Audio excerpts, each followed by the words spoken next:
Welcome to the Holistic Success Show. I'm Elizabeth Lozano. And I'm Dr. Robert Puff. Today our guest is going to be talking about understanding our body and knowing when to seek medical attention. We're also going to be watching clips from Dr. Puff about world-class athletes and how we can learn from them to excel in our own life. And our first question from you is going to be about people that we love. How do we set boundaries with them? Our second question is about choosing a good mate. Thank you so much for joining us, and we hope you enjoy the show.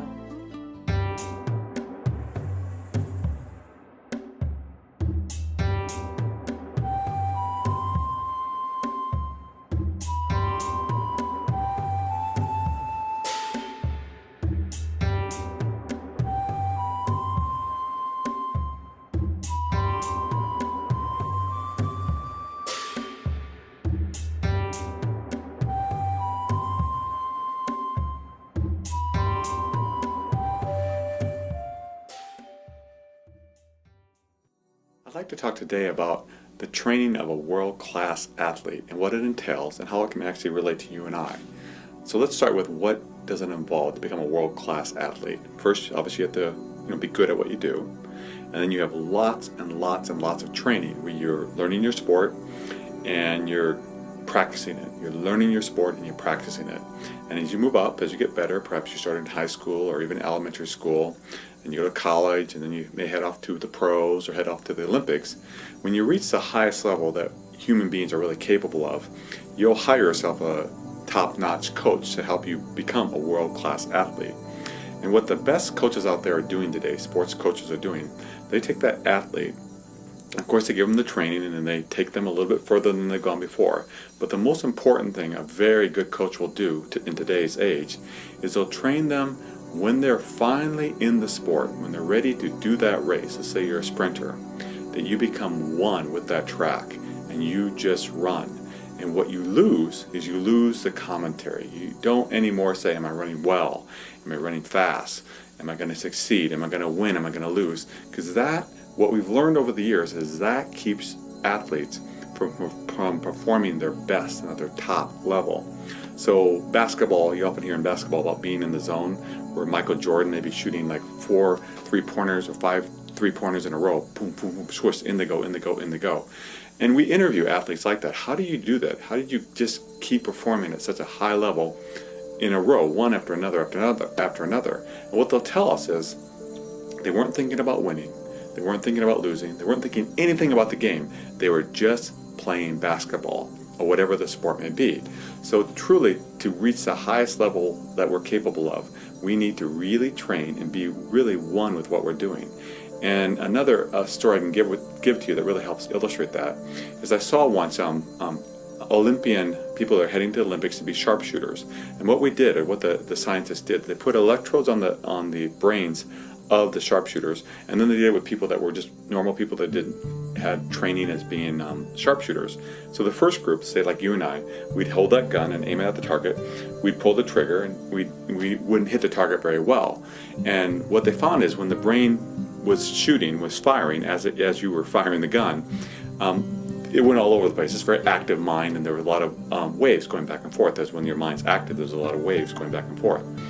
But when they put the electrodes on the brain of the sharpshooter, when he or she was aiming at the target, prior to shooting at the target, their mind was just like yours and mine, just all over the place. When they pulled that trigger, when they were right ready to pull that trigger and they hit the mark, their minds became very still, very placid, very calm. And so what they do is they almost become one with their sport, and they get this thing out of the game. And in a sense, they become one with their sport. And really, if that works for top athletes, what if we could apply the same principles into our own lives? What if we could perform in the zone with what we do, whether work, relationships, people, anything that we do, we could actually perform it in the zone like a world top athlete. And in the next clip that we'll have on this episode, I'm going to talk about how you do that. But I do want you to know that is a possibility. So stay tuned. Peace. Our first question is from Neil R. in Sydney, Australia. I have a girlfriend that I met on the internet. She moved from America to Australia to live with me. We've been together for a few months now, but it seems that we're not getting along very well, and I'm stressing out from her mood she's laying upon me. I care about her, but her insecurity is draining me of my energy as well as my financial security. This is not the first time that she's been through this in another relationship, but I don't think I can help her anymore. Is there any tips you can give me on how to deal with this? Well, your situation is difficult, and what I see happening here is something is going to be hard because you guys moved in together, not really knowing each other really well. And that in and of itself, you can acknowledge, okay, this is a difficult situation, period. So now, but I'm in this situation and I care for her. So what do I want to do? And what will really help is for the two of you to set boundaries, because it went from nothing to being really intense. So you kind of need to slow it down a little bit. Doesn't mean she necessarily has to move out. But what I'd recommend is saying, okay, how can we spend some time apart? How can, when we start not treating each other well, stop that. Let's take a break. We're feeling a little bit intense right now. And if you need to set those boundaries with her, because she won't allow them, you just say, or she won't abide by them, you say, hey, right now, this is getting too intense.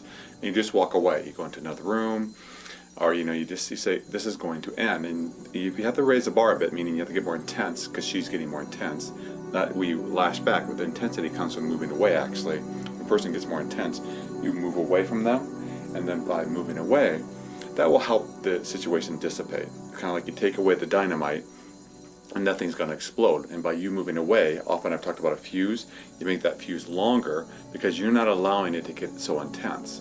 So because you have this boundary, I'm not going to let it get intense, and we're going to have more breaks. I'm going to care for her, but we are going to have more breaks. That, I think, will help her to interact with you better, and it will help you when she is having a rough time, and if she is insecure, to respond back to her in a loving way. What do you think?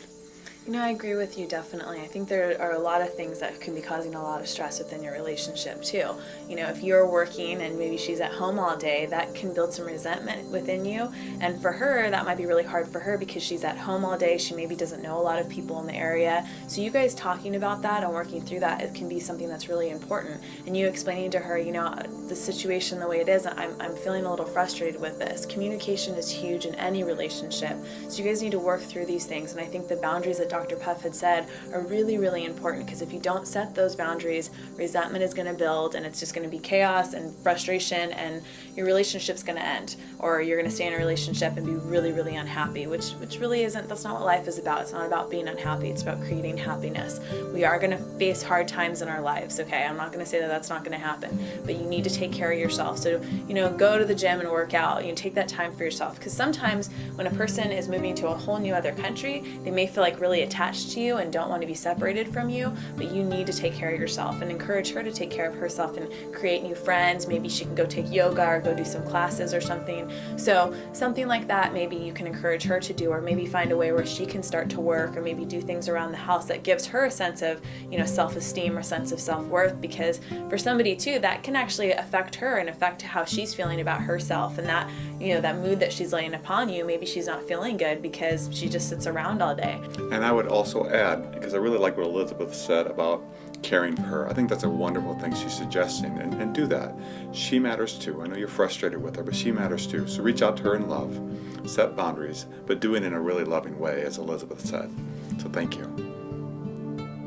I'd like to welcome this week's guest to the show today, Dr. Kiki Hurt. She's a medical doctor and has written the book, Mini Medical School, Mini Book 1. So welcome to the show. Thank you. Yeah, so can you tell us a little bit more about yourself and then tell us about this book? Okay, well, I am a medical physician. I am a internist and anesthesiologist, as well as a critical care physician. I am a private practitioner. I work between Los Angeles and Chicago, providing care in the ICU as well as in the operating room. Oh, so you travel from place to place, huh? Right. It's a lot. Yeah, it is. Okay, so can you tell us what the purpose is of this book that you created? The reason that I wrote this book was so that people would know and understand when they were really sick and it was time for them to go to the hospital. What I noticed in practicing in the ICU as well as in the operating room working with really, really sick patients was that people had time to get to the hospital, but that they just didn't pay attention to the signs, or either they didn't understand the signs. And so the book was written so that you would be able to understand when you were possibly in trouble and needed to get to the hospital before it was too late.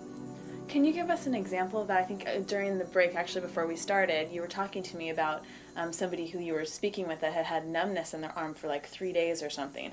Would that be like, well, you got to get some help at that point? Well, that person's most likely not going to die. That's probably an injury. Okay. But more commonly, what I see is you'll have a patient who may start out with some abdominal pain. Okay. And maybe that pain is from the gallbladder, but they don't know what it's from. And so they won't be able to eat or drink or hold down any fluids. They'll be vomiting, nauseated, maybe having some diarrhea for a few days. And they may even have someone in the house with them who's helping them to get back and forth to the bathroom. All the time, their stomach is getting a little bigger. And then finally, that person will end up falling out or fainting or something like that. Then someone will call the paramedics. But this will have been going on for 2, 3, 4 days, sometimes even a week. Well, by the time you get to the hospital, then that means that, your blood pressure is really low. You probably are a little mentally out of it. You're not really able to think well because there's not good oxygen flow to the brain. You need an emergency operation, which puts you at a huge risk because everything about your body is shutting down. And so sometimes they get there just in time and we can save them. But many times people succumb to those type of events. So what inspired you to write this book? Because it sounds like you have seen a lot of these cases where people are waiting way too long to come in. So can you tell us about what inspired you? What inspired me to write this book was seeing so many people coming to the hospital when it was too late. Or if it wasn't too late, they were at a point where it was going to require them to stay in the hospital on life support for a prolonged time. Whenever you see patients and they're coming in and they're severely dehydrated, they may be mentally not able to speak for themselves, or they may be in respiratory distress, and that's a person that you have to spend a lot of time and a lot of work trying to get them back to their normal state of health. Many of those patients we were able to get at least back to their normal state, but realize you've gone from what could have meant you've been in a hospital for a couple of days to now maybe you're in a hospital for a couple of months. And some of those patients, when they get to the hospital, they just don't make it. So that was the inspiration, was to get people to understand and to learn more about their bodies and to know when to come to the hospital so that they can get help, get treatment, and get in and get out. Wow, I'm really glad that you wrote this book, and I think it's really important for people to hear this and to see this. Okay, so from a medical standpoint, what is the most important thing that a person can do? The most important thing that a person can do to keep themselves out of trouble is to learn about your body. You have to understand basic information, basic physiology, basic concepts about how your lungs and your heart and your kidney system work. When you understand those basic concepts or understand what vitals mean, then and know how to take your own vitals, then you'll know when something's wrong with your body. That's the whole point of Mini Medical School, Mini Book 1, is to help you to, number one, know what things are urgent and means and are telling you got to go to the hospital now, but to also teach you what's normal and what's not normal. So the most important thing that you can do is to educate yourself.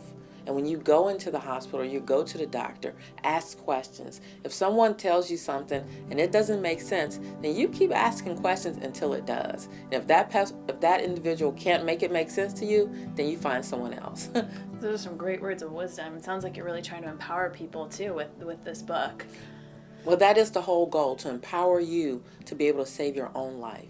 Good. So tell me how this book is beneficial. Well, you've talked about how it's beneficial, but can you expand even more how this book is beneficial to patients, to hospitals, and to the country, and even the world, really, because we're reaching to people all over the place. So. Okay. Well, let's start with patients. First of all, if you as a patient understand when there's something wrong, if you understand that if you're having a stroke, that you have about 3 to 4 hours to get to the hospital, then you will go to the hospital.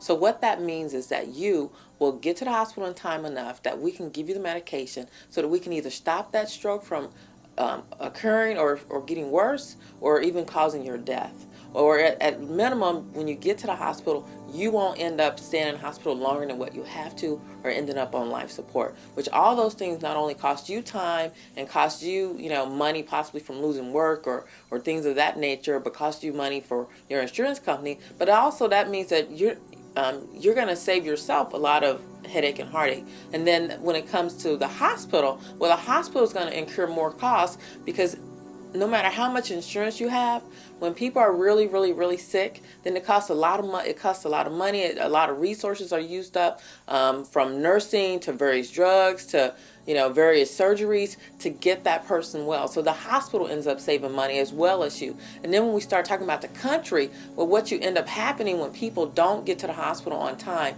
is people do end up on life support. And sometimes they end up on life support indefinitely, which, they've spoken about on various talk shows that I've been listening to lately, how it's costing a country billions of dollars because you have all these patients in nursing home. You have all these patients that, we're spending money on. They can't speak, they haven't spoken, and they've been sick for years. So if we teach people, we educate the country how to get to the hospital quickly, how to recognize when there are problems, then you not only save yourself as a patient to heartaches, but you save the hospital money, you save the country money. So it's beneficial to us all to be educated about our bodies and when we're in trouble.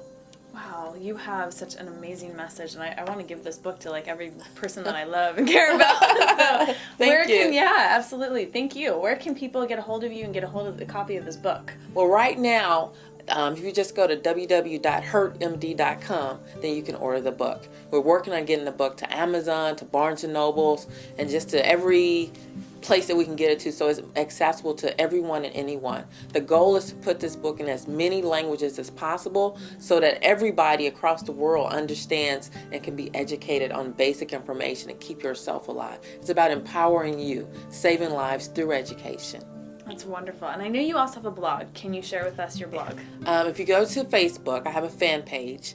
It's called Dr. Kiki Hurt, MD, and that's my fan page. And basically what happens is every day, somewhere between the morning and the evening, I'll give a health tidbit on diabetes, hypertension, high blood pressure, stroke, things of that nature. Some of the big things that could kill you, I go over and over every month. But then I add in things that aren't so life-threatening but could be a problem, such as rheumatoid arthritis or cataracts or glaucoma. And then I also allow you to ask me questions. So that if you're uncertain if you should go to the doctor, then you can ask me. But I let you know I'm not your doctor. I'm just your second friend on the internet that's giving you a little bit of advice so that don't feel so threatened, or giving you some questions you should ask the doctor when you go. But that's on Facebook, and that's free. All you got to do is sign up. It's free.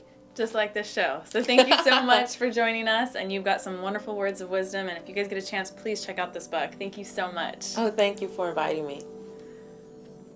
Now for the exciting part. How can you live your life like a world-class athlete? There's a couple parts to it. Like an athlete, first you need to be trained in what you want to do. So you have to decide what that is. If you want to be an excellent mother, for example, you need to learn about mothering. You can't just go upon what you've been learned as what you've been experienced as a child. For example, if Michael Jordan, if he just played with his friends and played basketball, he's not going to make it to the NBA. He's going to study with top people and learn about basketball. If you want to be an excellent mother, or if you want to be an excellent salesperson, you have to learn from the top people and get trained in that. So mothering, sales, whatever you put in there, you first have to start by being trained very well at that. You cannot just, as they say, rest on your laurels.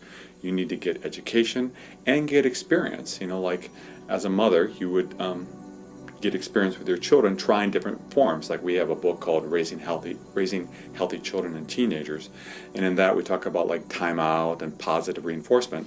So you'd read about it, you'd try it with your children, and say, wow, that really works well. And then you start implementing it on a regular basis to where it reaches a point where it becomes natural, so that when you put them on timeout, you know exactly when to do that, when to withhold, when to praise, when to be with them, and when to take care of yourself.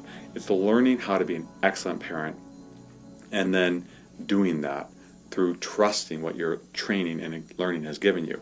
Same way with sales. Let's say again you want to be an excellent salesperson. You need to study from the top salespeople that are out there and really learn about how to salespeople sell well.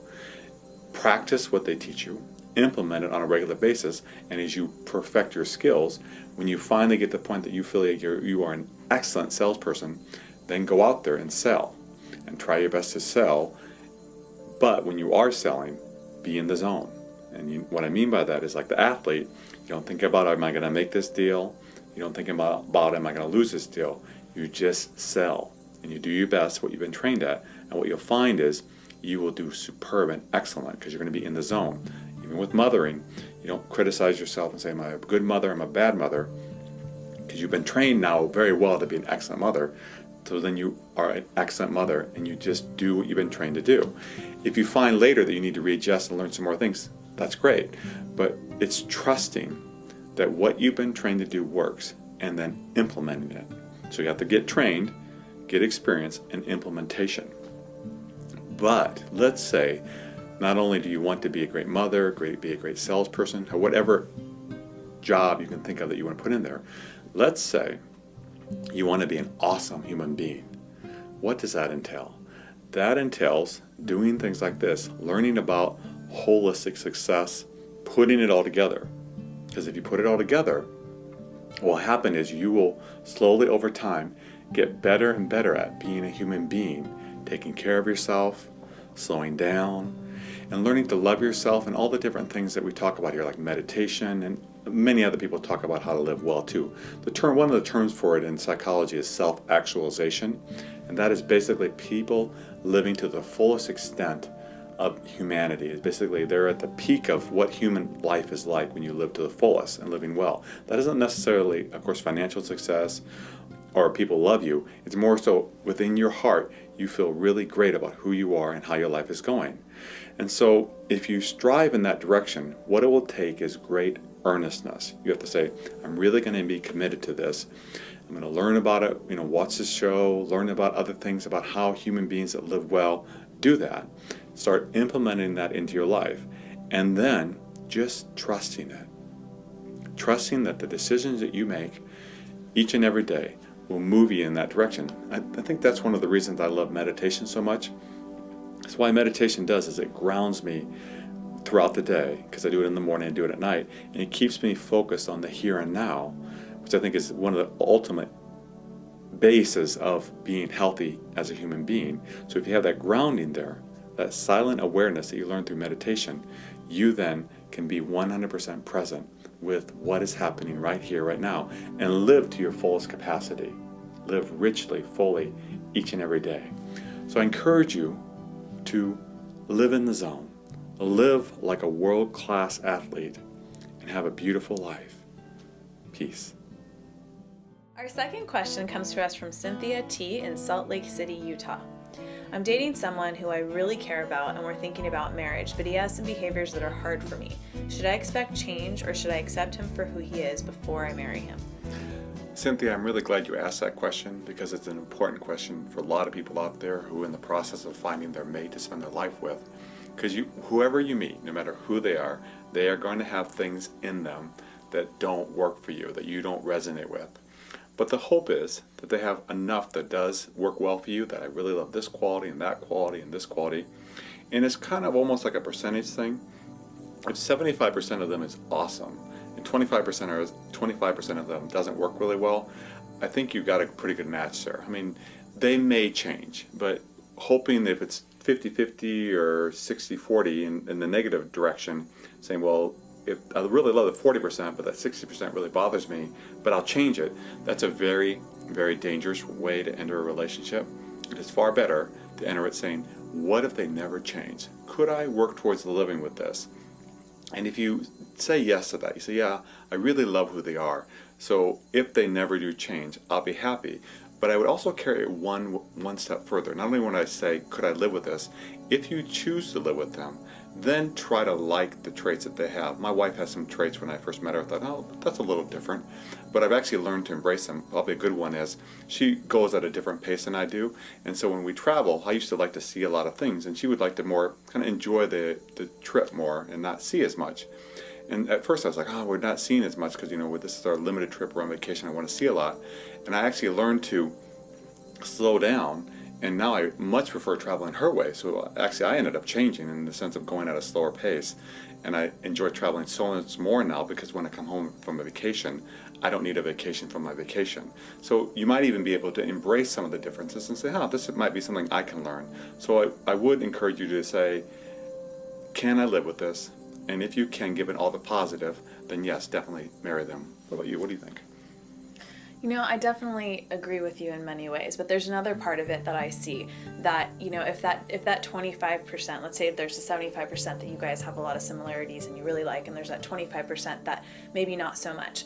I would encourage you to look at also what that 25% is, because if it's something where you're being abused, or he's not treating you right, or he's disrespecting, or he's got behaviors, he's using drugs, or there's a lot of things sometimes that can be really damaging. And if there are things like that, or maybe he's not working and it's like a continuing thing that he's not looking for it, those are things you need to be concerned about. And so you do need to balance out and look and see how much does he have that I really like who he is as a person, because there are some little things, maybe he leaves the toilet seat up, or he doesn't, just little things.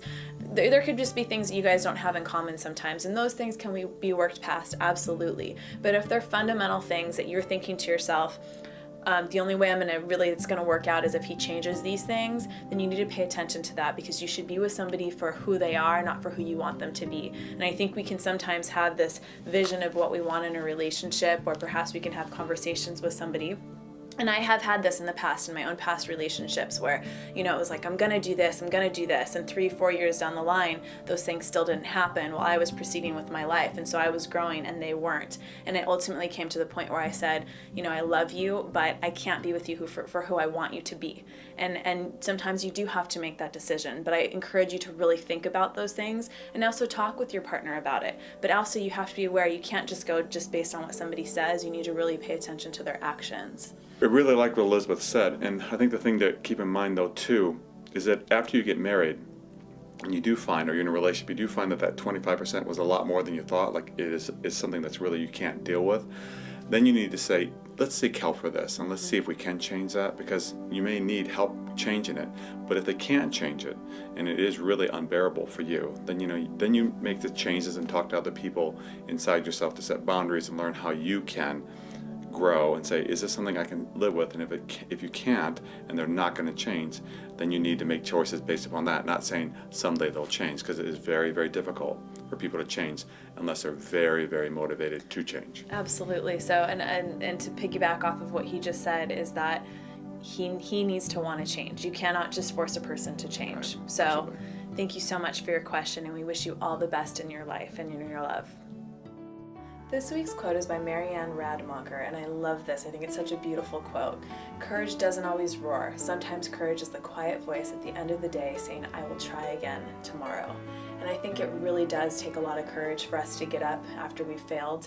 But I have found, and I think many people have found in life, that is how we succeed, is when we get up and we have the courage to try again. So I encourage you, try again. Thank you for joining us on the Holistic Success Show. Please check out our Meditation for Health podcast, available on iTunes and our website. And we also are available to speak at your organization and help your company grow and be successful. Thank you so much for joining us. Have a wonderful week, and we look forward to seeing you next time.